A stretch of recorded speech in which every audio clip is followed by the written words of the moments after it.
तर आम्ही सातारचा पाव भरणार आहे, त्याच्यानंतर आम्ही सांगलीचा पाव आमच्या माहितीचा भरणार आहे. अशा पद्धतीने आमचं नियोजन राहणार आहे. एकंदरीतच उन्हाची तीव्रता वाढलेली आहे. कधीकधी आपल्या एप्रिल महिन्यामध्ये इतकी उष्णता पाहायला मिळाली नव्हती, परंतु तीव्रता जरा जास्त असेल त्याच्यावर सगळ्यांनीच काळजी घेण्याची गरज आहे.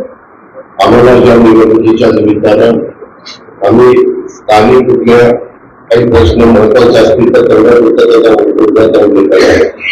आम्ही महायुतीच्या वतीनं ही निवडणूक मतदारांना नरेंद्र मोदी साहेबांचं नेतृत्व पाहिजे का राहुल गांधींचं नेतृत्व पाहिजे, अशा प्रकारची ही निवडणूक आहे.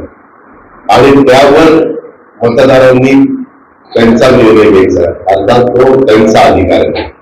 विनंती करणं हे आमचं काम आहे, त्यांना जाऊन भेटणं हे आमचं काम आहे आणि त्यांना कन्व्हिन्स करणं हे आमचं काम आहे. परंतु फायनल काय करायचं ते ठिकाणी करतील. आता या निवडणुका होत असताना दौरेकर पंतप्रधानांचे चालू आहेत, अमित चालू आहेत, इतर मान्यवरांचे चालू आहेत, पटेल पहिल्या टप्प्यातलं मतदान मला वाटतं 19 तारखेला सगळे विदर्भातल्या चंद्रपूर गडचिरोली वर्धा आणि तुमचं नागपुराचे सगळं तिकडचं मतदान आहे. आणि त्याच्यानंतर मग तुमचे सगळं पाहायला पण आमची एकच भूमिका आहे. आज विरोधकांचा कुठला मुद्दा राहिला नाहीये.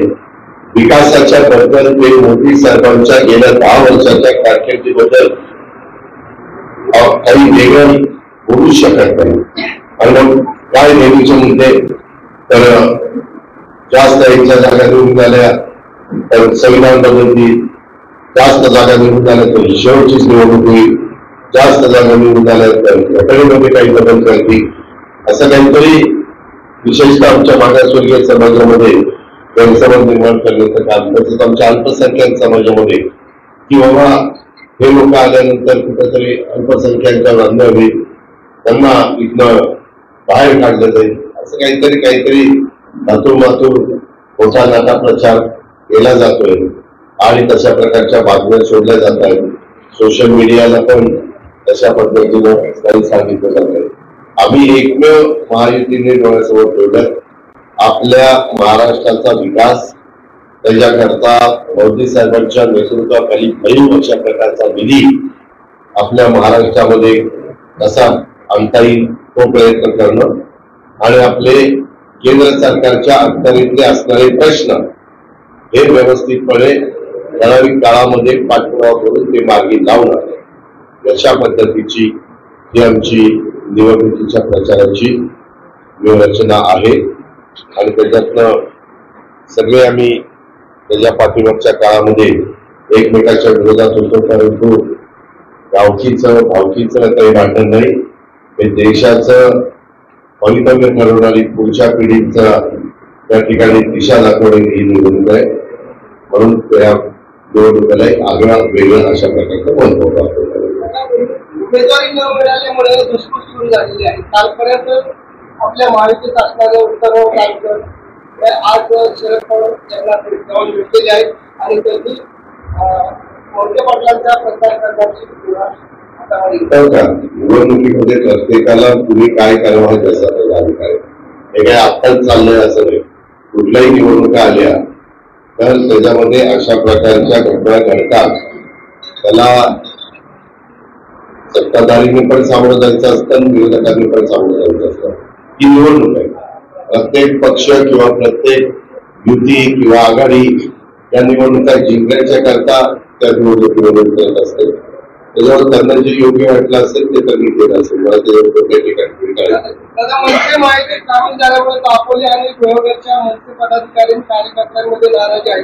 याचा फटका आपल्या सुरेंद्रकरांना बसू शकतो. यामध्ये राज ठाकरेंचं त्यांनी निर्माण केलेला पक्ष आहे, त्यांनी बांधलेला पक्ष आहे, त्यांच्याकडे बघून ते कार्यकर्ते मनसेमध्ये गेलेले आहेत, त्यांना मानणारा एक मतदार आहे.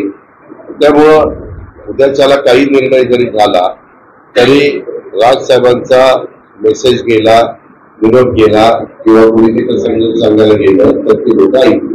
आता पश्चिम महाराष्ट्रात राष्ट्रवादी बारीकी लढालेल्या उदाहरणार्थ सातारा सोलापूर ठाणे जिथे आता गडाची निवडणूक आपली उमेदवार त्या संदर्भात मागं ज्या जागा त्यांनी लढलेल्या होत्या त्या साधारण त्याला द्यायच्या अशा पद्धतीने ठरलेलं होतं. तिथं सिटी खासदार आहे, एखाद्या सिटी खासदाराला तिथं बदलवणं थोडस अडचणीचं ठरतं. कारण आमची आता महायुती झाली, त्यावेळेस युती होती, त्यावेळेस थोडं बघा सगळ्यांना 2 पावलं पुढे मागे सरकायला लागतं. रामावरून दादा राजकारण केलं जातंय, राम पळपुट्यांच्या मागे नसतो असा आरोप संजय राऊतांनी केलेला. त्यांच्या सगळ्याच उत्तराला सगळ्याच प्रश्नाला उत्तर द्यायला आम्ही बांधले पडले. आमच्या गोष्टीला दादा पुरंदरची नाराजी काढण्यात आपण यशस्वी दिसतात, दोनची नाराजी काढण्यात आपण यशस्वी दिसतात, परंतु इंदापूरचे हर्षवर्धन पाटील यांची नाराजी थोडी झाली का? हो झाली. तुला स्टॅम्पवर मिळून देऊ का मी आणि ह्याच्यावर आमच्या दोघांची नाराजी दूर झाली आहे. दादा काल साहेबांची सभा झाली इंदापूरमध्ये, त्या सभागृहात बोलताना रोहित पवार असं म्हणाले की 2021 साठी दादांची पावले धाराशिव आहेत. त्यावेळेस त्यांनी सांगितलं होतं की तुम्ही आता भाजपमध्ये येता आणि पुढे जाऊन मी देखील भाजपमध्ये येतो. तुम्ही मला किती वर्ष ओळखतो? मी असा वागणारा, असा बोलणारा, असा कृती करणारा माणूस आहे? असा मी माणूस नाहीये. हे इलेक्शन मध्ये काही काहींना आता आम्ही मूळ राष्ट्रवादीमध्ये असल्यामुळे काही काहींना वेगवेगळी संधी मिळाली, त्यांना आता आकाश ठिन्न वाटायला लागलं, आपण फार मोठे पुढारी झाल्याचं वाटायला. त्यामुळे त्यांच्या कुणाच्या वक्तव्याला उत्तर द्यावं असं मला वाटतं. आपण त्या संदर्भात आहे की काल तुम्ही असं बोलला होता की पहिला फॉर्म भरायला यायचे त्यानंतर शेवटच्या सभेला यायचे. आतापर्यंत आपण अशाच पद्धतीने बोलतो. आता गावोगाव फिरायला लागते असं ते म्हणाले. त्यावरती रोहित पवार असं म्हणतात की अजितदादा हे राज्याचे नेते होते, पण आता ते बारामती सोडून कुठं सभा घेताना दिसत नाही, बारामती तिकीट मी कुठं जावं हा माझा अधिकार आहे. त्याच्यामुळं आमच्या तुम्ही पत्रकार मित्र अजून ते घरात आणखीन त्याच्यात तेल होतायचं प्रश्न त्याच्यात त्याला त्याला लागणार, माझं मला लागणार. त्याच्या उत्तराला मला काही फार महत्व द्यावं असं वाटत नाही. त्यांनी उपस्थित केलेला प्रश्न. दादा पवार साहेब शेवटची सभा करत असतात, परंतु आता ते आपल्या जवळच्या मित्रांना भेटत आहेत. चंद्रराव तावडे यांना भेटते, काल बाळासाहेब तावडे देखील भेटते आणि शरद पाटील आपण सभा होताना भेटते. लोकशाहीमध्ये कुणी कुणाला भेटावं आणि कुठं सभा घ्याव्या या प्रत्येकाला मुभा आहे. ती आपल्याला संविधानाने दिलेले, बाबासाहेब आंबेडकरांनी दिलेले घटना. त्याच्यामुळं त्यांना तसं वाटलं म्हणून तसं करतात. मला त्याच्याबद्दल काय बोलायचं. माझा आणि श्रीवटने एक सर्वे केलेला आहे. अर्थात निवडणुकीच्या आधीचा सर्वे, त्यासाठी आपल्याला एकही जागा दिसताना तो सर्वे आहे. रिझल्ट काय लागतो त्याला आपले सत्यभाऊ कधी बोलणारे, परंतु गावच्या एका सभेमध्ये बोलताना बोलून गेले आणि नंतर ते परत आता प्रचारामध्ये दिसणार नाही आणि कुठं भाषण करताना दिसणार नाही. त्यांना तर प्रश्न बसला आपण आपल्याकडे चुकीचं बोलणं गेलं. माझी त्याची भेट झाली नाही. ज्यावेळेस भेट होईल त्यावेळेस आपला प्रश्न जरूर मी त्याला विचारेन आणि पुढच्या वेळेस तुझी माझी भेट होईल त्यावेळेस आता बारामती एकंदरीत राज्यात दुष्काळाची परिस्थिती गंभीर होत झालेली, पण सरकार त्यावरती गांभीर्याने विचार करत नाही असं सातत्यानं आरोप विरोध करतात. आज सरकार म्हणून एकत्र शिंदे, देवेंद्र फडणवीस, मी आम्हाला आचारसंहिता करण्यात लागू आहे. त्या बाबतीमध्ये माझ्या माहितीप्रमाणे चीफ सेक्रेटरी त्यांच्या स्तरावर बैठका घेत आहेत. बारामतीमध्ये मध्ये कलेक्टर पण काही येऊन बैठका घेऊन गेले. अलीकडे ह्याच्यावर व्हिडिओ कॉन्फरन्सिंगच्या द्वारे तुम्ही कुठं काय चाललंय याची माहिती घेऊ शकता. बहुतेक ठिकाणी टँकर देण्याचं काम ते करतायत. चारा डेपोच्या बद्दल पण मागणी आहे, ती पण लवकर द्यावी अशा प्रकारचे आपण प्रयत्न करतो. केंद्राचा पण निधी त्याला आलेला येईल, त्याबद्दल कुठली काळजी नाही. त्याच्यामुळं आचारसंहिता लागणार हे गृहीत धरून त्याच्याबद्दल जी काही तजवीज करावी लागते ती सगळी तजवीज आम्ही करून ठेवलेली आहे. प्रशासन यंत्रणा त्यांच्यावर डबल लोड आहे की निवडणुकीची पण जबाबदारी अनेकांच्यावर दिलेली आहे आणि त्याचबरोबर हे पण एक नैसर्गिक संकट आलेले आहे त्याच्यावर पण मात करून त्यांना तिकडं लोकांना मदत करायची असते. दादा, राजेंद्र पवारांनी आरोप केलाय वाढती वाढतोय म्हणजे स्वयंपाक एकट्यानेच केलेला नाही. कधीच एकटा आचारी स्वयंपाक करतच नाही, त्याला बाकीचे सवंगडी लागतात. परंतु आचारी किती मीठ टाकायचं किती तिखट टाकायचं तो एकटाच आचारी ठरतो आणि मग त्याला टेस्ट येतो तो वाटतो. आता महायुतीला 48 किती जागा मिळतो? आता आम्ही सध्या अजूनही काही उमेदवाराच्या संदर्भातल्या बाबी राहिलेल्या आहेत. माझी आज देवेंद्रजींची मीटिंग होईल. नेहमी आम्ही फोनवर त्या ठिकाणी बोलतो, परंतु विदर्भातल्या पहिल्या टप्प्यातल्या निवडणुकीमध्ये जिथं आता मतदान होत आहे तिथल्या सर्वच्या सर्व जागा महायुतीच्या निवडून येतील अशा पद्धतीनं ऐकायला मिळतं. आणि प्रभूंशी पण बोललो, इतर पण सरकारांशी बोललो. आता अजून इलेक्शनचा टेम्पो जो चढायला पाहिजे वाढायला पाहिजे तिकडं कदाचित तो वाढला असेल.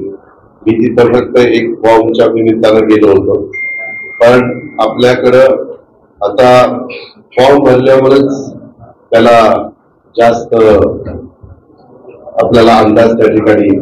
पण प्रत्येक पक्ष प्रत्येक म्हणजे आघाडी आणि युती आणि इतर पण जे काही राजकीय पक्ष उभे आहेत ते आपापल्या परीनं मतदारांची कशी गोळाबेरीज करता येईल, मतदारांना आपल्याकडे कसं आकर्षित करता येईल आणि याकरता काय त्यांचा मॅनिफेस्टो असला पाहिजे, जाहीरनामा असला पाहिजे वगैरे या गोष्टी चाललेल्या असतात.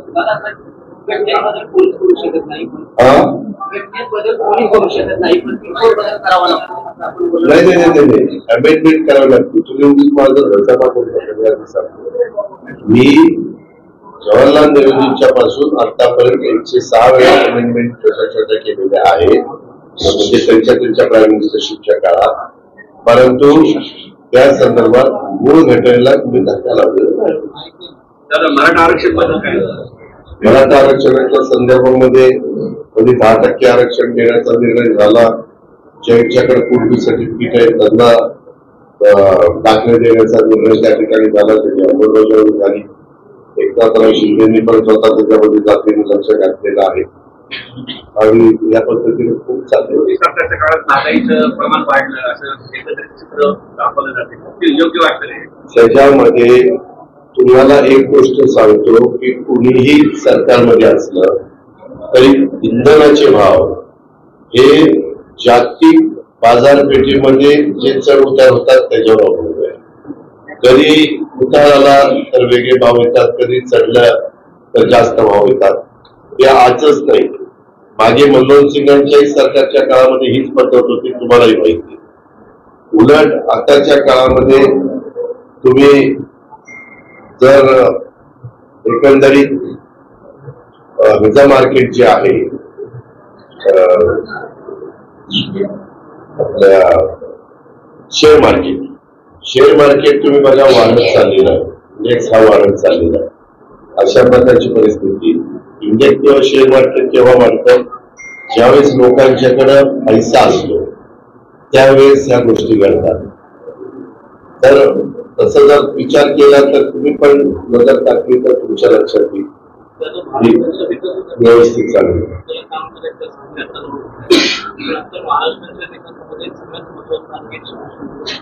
जलजीवनची पाण्याची योजना राज्य सरकार राबवत नाही, जलजीवनची पाण्याची योजना केंद्र सरकार. केंद्र सरकारला 50% ते देतात आणि 50% त्या त्या राज्यात.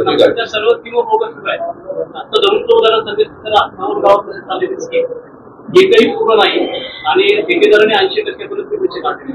लोकांना पिण्याच्या पाण्याचा प्रश्न.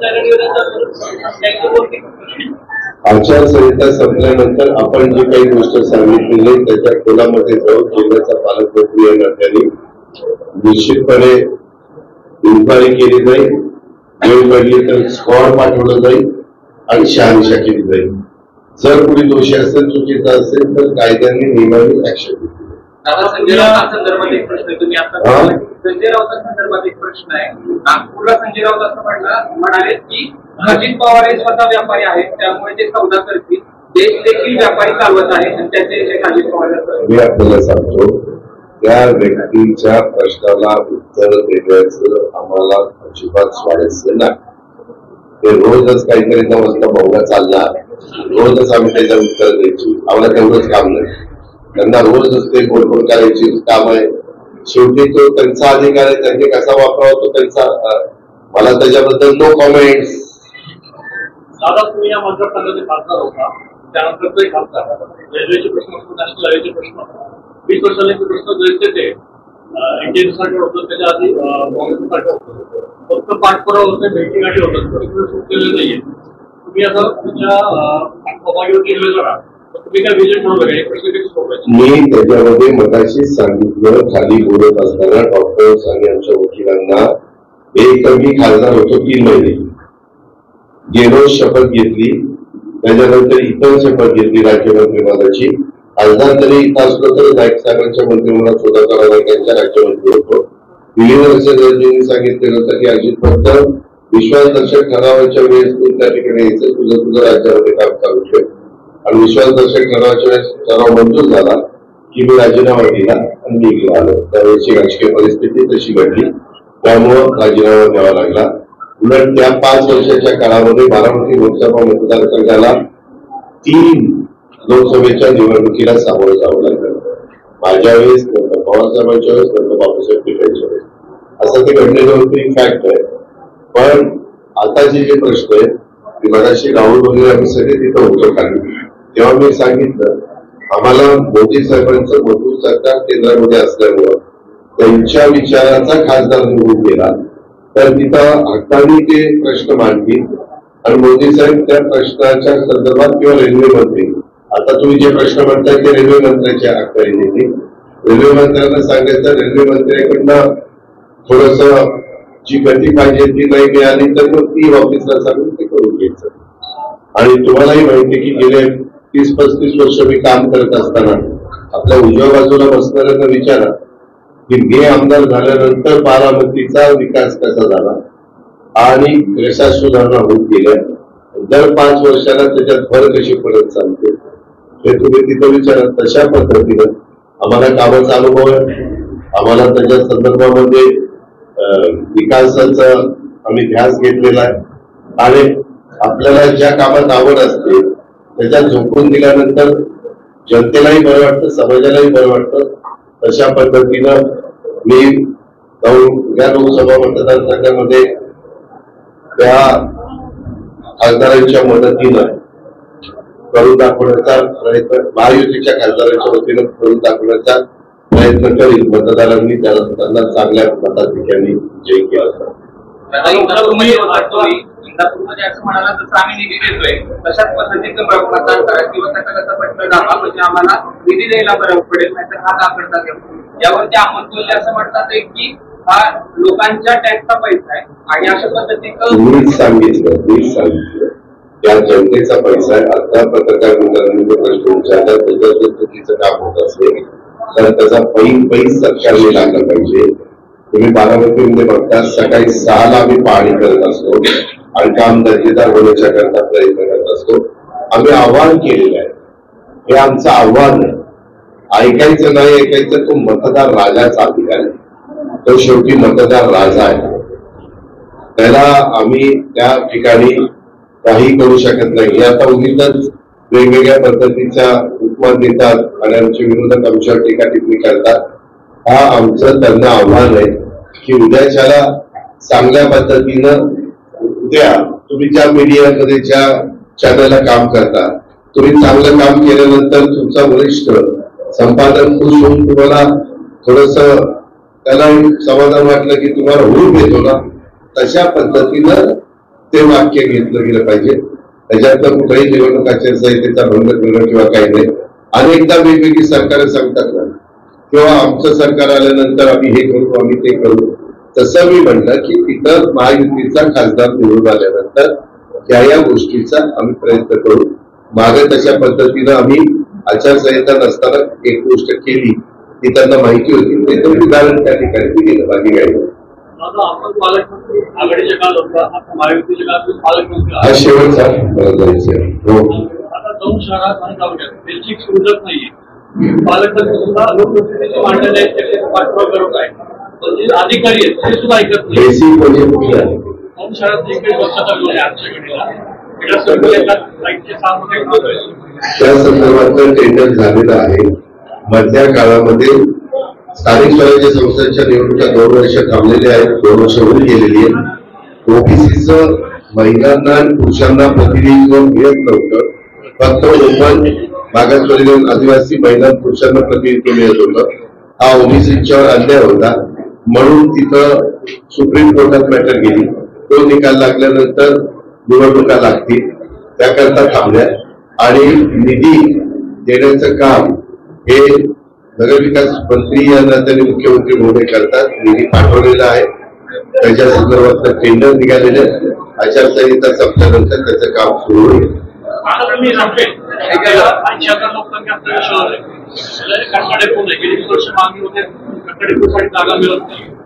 लोकसंख्या वाढत चालली आहे,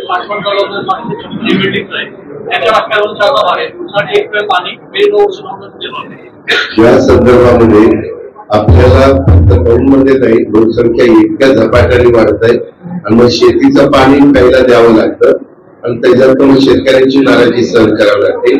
म्हणून वेगवेगळे पर्याय आम्ही त्या ठिकाणी हातामध्ये घेतलेले. त्याच्यात मुंशीचं पाणी, मुंशीची उंची वाढवणं, धरणाची, अशा काही बाबी त्याच्यामध्ये आहेत, समाविष्ट आहेत. आपल्या इथे एका बाजूला शहराला पूर्णपणे नदी आहे, तिथं वाढायला कुठलाही अधिकार, कुठलाही चान्स नाहीये. इकडच्या बाजूला SRP त्याच्यामध्ये आहेत, त्याच्यावर तिथेही वाढायला मर्यादा आहेत.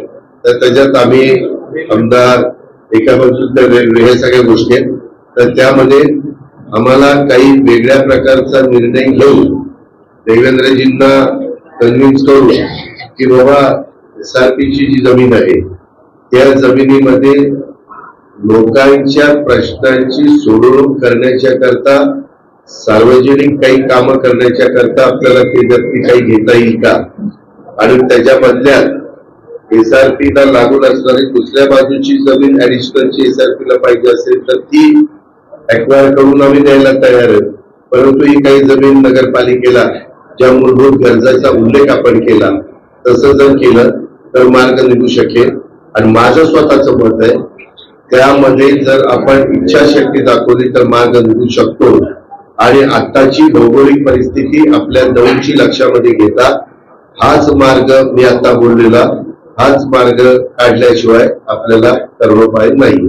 तर त्याबद्दल आम्ही राहुल, मी आणि त्या ठिकाणी देवेंद्रजींशी बोलून, तोपर्यंत मी संबंधित अधिकाऱ्यांना बोलून की महाराष्ट्रात अशा प्रकारच्या SRPच्या जमिनी कुठं शासकीय कामाच्या करता, हे नगरपालिकेचं काम तरी ते शासकीयच असल्यासारखं आहे, तर ते आम्ही बघू. मागे अशा अनेक ठिकाणच्या जमिनी वेगवेगळ्या गव्हर्नमेंटच्या वेगळ्या डिपार्टमेंटच्या त्या आपण घेत असतो, देत असतो. जसं यशोदाला 100 एकर जमीन आम्ही एका डिपार्टमेंटची घेतली ना, दौंडमध्ये सेंट्रल बिल्डिंग उभी करायला इरिगेशनची जागा आपण दिली ना. त्यामुळं तुम्ही म्हणताय त्या 100% या मताशी मी सहमत आहे. तसं केल्याशिवाय मोठा एक भूखंड हा आपण नगरपालिकेला घेऊन त्याच्यावर काय काय करायचं ते टाउन प्लॅनिंगला सांगून या कामाचं आरक्षणच टाकायचं, म्हणजे त्याला मग त्याच्यामध्ये आपल्याला काही इकॉनॉमी विकास सेक्शनच्या करता आता 3 कोटी घराचा कार्यक्रम मोदी साहेबांचा येतोय, त्याच्यातली ती घरं असतील किंवा इतर ज्या गरजा असतील, उद्यान असेल, क्रीडांगण असेल, किंवा जी गरज खऱ्या अर्थाने आपल्या दौंड शहराला आहे. दौंड शहर तसं कॉस्मोपॉलिटन शहर आहे, एक मिनी भारत म्हणूनच या शहराकडे बघितलं जातं. इथं आमचा मुस्लिम समाज आहे, ख्रिश्चन समाज आहे, मागासवर्गीय समाज आहे, ओबीसी समाज आहे, सगळ्या प्रकारचा समाज आहे. त्याच्यामुळे त्याच्यात हे केल्याशिवाय आपल्याला तरणोपाय नाही. आम्ही हे करू. धन्यवाद.